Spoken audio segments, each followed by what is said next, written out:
မက်ခင်ပြိုယူဇနာမက်ခင်ပြိုလွမ်းလိုက်ရတာမက်ခင်ပြိုရဲ့အောင်မြင်တာတွေကြီးမြင့်တာတွေကြော်ကြားတာတွေအခုနေကြုံဝင်းမှာပြေပြေတဖြူဖြူရှိနေမှာပေါ့ဘယ်တစ်ပင်စိမ့်ပုံထဲမှာမတူတဲ့ထနှောင်းပင်ဖြူဖြူတွေရဲ့အရေးစိမ့်မှာမက်ခင်ပြိုကျွန်တော်လက်ကိုရဲရဲတွဲပါချစ်တယ်ဆိုတာလက်ချင်းတွဲပြီးရည်ရွယ်ချက်မရှိပဲလမ်းလျှောက်ခြင်းတစ်မျိုးပဲလို့ကြားဘူးတယ်ကြည်စဲမက်ခင်ပြို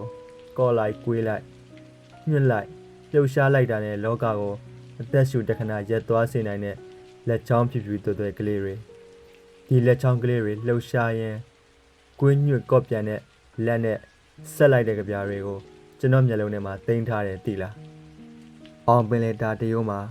ရွှေမိုးတွေညှို့ပြီးမက်ခင်ပြိုမိုးရွာမယ်မထင်မိပါလို့တပတ်ကလေးမပါပေမဲ့ကျွန်တော်ရင်ခွင်မှာမိုးကိုလိုရပါတယ်မိုးတွေတဲလိုက်တာမိုးရွာတဲ့နေ့ကိုသတိရလိုက်တာစုတ်ချရန်ရွဲ့တဲ့လက်ဖက်ရည်ဆိုင်ကလေးရဲ့တစ်စက်နှိပ်ဆွမ်းမှာနေရောင်ကြီးကလေးတစ်စက်လက်နေတယ်မိုးဆက်မိုးပွင့်ကလကာကိုပြက်လာတဲ့နေရောင်ကြီးဟာမက်ခင်ပြိုပြုံးတာနဲ့တိတ်တူတာပဲကျွန်တော်အနားမှာတစ္ဆာမဲ့သူတွေဝိုင်းဝဲလေနေလိုက်ကြတာ